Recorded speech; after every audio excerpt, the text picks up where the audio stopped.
નમસ્કાર ખેડૂત મિત્રો, આપણે અત્યારે છીએ લીલિયા તાલુકાના સનાળિયા ગામમાં અને ત્યાં આપણે રમેશભાઈ અને પ્રાગજી બાપાની વાડીએ છીએ. ત્યાં એમણે આપણે ટકાટકનો છંટકાવ કર્યો હતો. તેમની પાસેથી આપણે જાણશું કે તેમને રિઝલ્ટ કેવું મળે છે. રમેશભાઈ, આપણે જે તમે દવાનો છંટકાવ કર્યો તેનું નામ શું હતું? ટકાટક.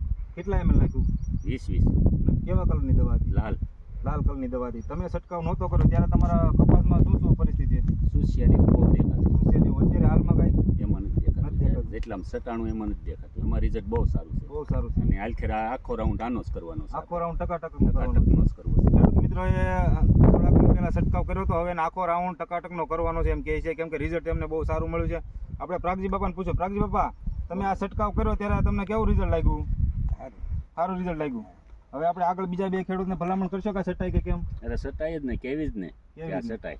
ચાલો જોઈ લ્યો. આપણે જોઈ શકો છો તમે કે એક આપણે રાઉન્ડ કર્યો છે ને હજી એક રાઉન્ડ કરવાનો છે. તો ખેડૂત મિત્રો તમે પણ વાપરો રેવા કંપનીનો ટકાટક. બીજા બે ખેડૂત મિત્રોને આપણે તમે ભલામણ કરશું. ભલામણ કરશું. ચોક્કસ. ધન્યવાદ ખેડૂત મિત્રો.